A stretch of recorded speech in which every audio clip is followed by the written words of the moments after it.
कहा जाता है कि जैसी करनी वैसी भरनी। हम किसी के साथ अगर गलत करेंगे तो हमारे साथ भी गलत तो होना ही है। तभी तो कहा जाता है कि भला किसी का कर ना सको तो बुरा तो किसी का मत ही करो। और ये बात सच भी है कि इन सारी चीज़ों का जो नतीजा है, हो सकता है उसमें थोड़ा सा वक्त लग जाए, लेकिन हम जिसके के साथ भी जैसा करेंगे वैसा हमारे साथ भी होना ही है। और यही सारी चीज़ें जो आज मैं आपको घटना सुनाने वाली हूँ, इस घटना में भी आपके सामने आने वाली है, जिसमें एक विधवा महिला का लोग शोषण करते हैं। उसे नौकरी दिलाने के नाम पर, उसको पेंशन दिलाने के नाम पर उसका शारीरिक शोषण किया जाता है और उसकी मजबूरी का फ़ायदा उठाया जाता है और उसी के बदले में उन लोगों को मिलती है एड्स।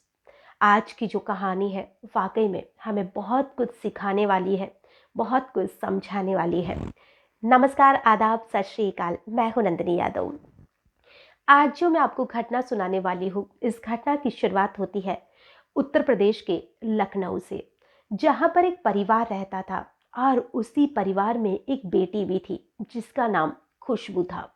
जो खुशबू थी वो 19 साल की थी और 19 साल की होते होते उसके माता और पिता दोनों का देहांत हो चुका था। पहले उसके पापा की मौत हो जाती है और उसके बाद में उसकी मम्मी की भी मौत हो जाती है। जो खुशबू थी वो देखने में बेहद खूबसूरत थी, इतनी ज़्यादा खूबसूरत थी कि उसकी खूबसूरती के चर्चे आसपास के गांवों तक में होते थे।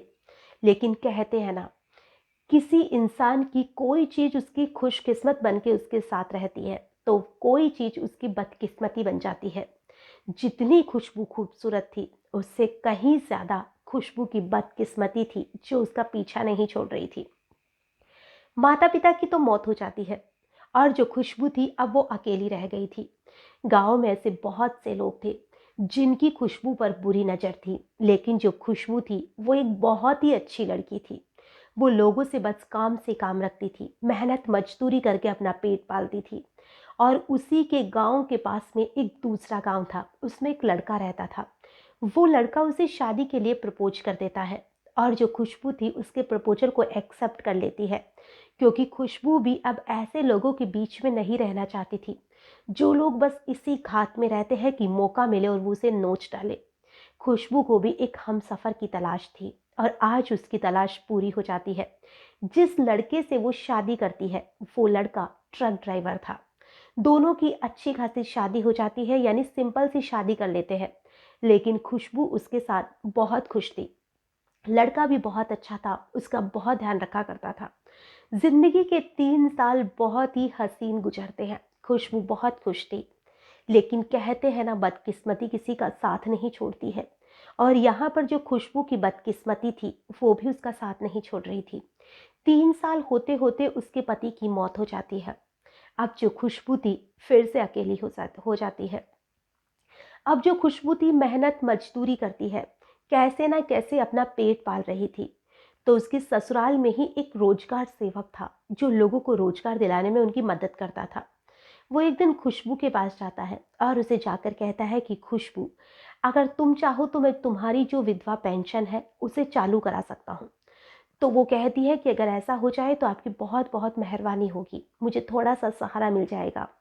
तो वो खुशबू से कुछ कागजी कार्रवाई करने को कहता है और वो इसके लिए प्रधान से मिलने को कहता है। खुशबू जो थी वो गांव के प्रधान से मिलती है और प्रधान से मिलने के बाद में वो उसे जो भी बाकी की कागज वगैरह या जो भी डॉक्यूमेंट्स वगैरह देने थे वो उसे दे देती है और वो उसे पूरा करने की कोशिश करती है।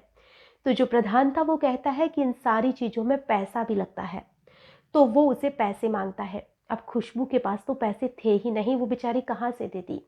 तो वो कहती है कि साहब मेरे पास पैसे तो नहीं है। तो वो कहता है कि पैसे नहीं है तो कुछ वक्त मेरे साथ बिताओ, पैसे की भरपाई हो जाएगी। खुशबू अब करती भी तो क्या करती, वो उस प्रधान के साथ कुछ वक्त बिताती है और इसी के बदले वो उसे जो भी पैसे लग रहे थे या ना भी लग रहे थे वो उसकी पूर्ति कर देता है। अब ये जो कागज थे वो आगे जाते हैं। जो आगे वाला जो भी अधिकारी वगैरह था वो भी वही डिमांड करता है जो कि उस प्रधान ने की थी। जैसे जैसे वो लोगों के पास अपने कागज लेकर जाती है, उसे कागज लेकर भेजा जाता है और वो जिस जिस के पास जा रही थी, या कहे कि उसे जिस जिस के पास भेजा जा रहा था, शायद उसे शोषण के लिए ही भेजा जा रहा था। उसे कहा जा रहा था कि उसे आंगनबाड़ी में नौकरी दिला दी जाएगी, उसे कोई छोटी मोटी नौकरी लगा दी जाएगी और उसके बदले में उसे अधिकारियों को खुश करना होगा। और अब खुशबू थी, वो कभी एक के पास कभी दूसरे के पास, ऐसे करते करते उसे 25 लोगों को भेज दिया जाता है। जो खुशबू थी वो 25 लोगों के पास जा चुकी थी, 25 लोग उसका शोषण कर चुके थे, जिसमें जो रोजगार सेवक था वो भी शामिल था। कुछ लोग गांव के शामिल थे तो कुछ बड़े अधिकारी शामिल थे। लोग अपना काम निकलवाने के लिए भी अब खुशबू को परोसने लग गए थे। अब जो ये सारी जो घटना है वो 2017 के आखिरी की है। अब 2018 जनवरी आता है और 2018 जनवरी में जो खुशबू थी उसकी तबीयत अचानक से ख़राब हो जाती है। वो डॉक्टर के पास जाती है तो डॉक्टर की दवाई लेने के बाद में भी वो ठीक नहीं हो रही थी। तो डॉक्टर उसे कहता है कि आप लखनऊ में जाकर चेकअप करा लीजिए। वो एक गाँव में रहा करती थी। अब वो लखनऊ में जब जाती है तो वहाँ जाने के बाद में जब उसका ब्लड टेस्ट वगैरह या जो भी चीज़ें डॉक्टर को लगती है, उन सारी चीज़ों का जब चेकअप किया जाता है और इसकी रिपोर्ट खुशबू के सामने आती है जिसमें लिखा हुआ था कि वो HIV पॉजिटिव है, यानी कि खुशबू को एड्स हो चुका था। लेकिन जो खुशबू थी वो बहुत ज़्यादा हैरान थी, लेकिन इससे भी ज़्यादा वो खुश थी। जितना उसे दुख होना चाहिए था उतना वो दुखी नहीं थी, उससे ज़्यादा वो खुश थी। और वो प्रधान को फ़ोन करके कहती है कि साहब मुझे एड्स हो गया है। आज उसकी हंसी में एक खुशी थी। रोज वो रोती थी, परेशान होती थी, उसकी आवाज़ में एक दुख होता था। लेकिन आज उसकी आवाज़ में दुख नहीं था, बल्कि उसकी आवाज़ में एक खुशी थी। वो खुशी के साथ प्रधान को फ़ोन करके कहती है कि साहब एड्स हो चुका है, आप भी अपना चेकअप करवा लीजिएगा। और वो अपने हर एक मिलने वाले को, जिसने भी उसका शोषण किया था, जिसके उसके पास नंबर थे, सबको फ़ोन करके ये गुड न्यूज़ सुनाती है कि साहब एड्स हो गया है। जिसको इस बारे में पता चलता है, जैसे तो उनकी ज़िंदगी में भूचाल आ जाता है। और जिन को पता चलता है वो लोग जाकर अपना टेस्ट करवाते हैं और कहते हैं कि 25 लोगों में से 12 लोगों को एड्स हो गया था, जिसने भी उस लड़की का शोषण किया था।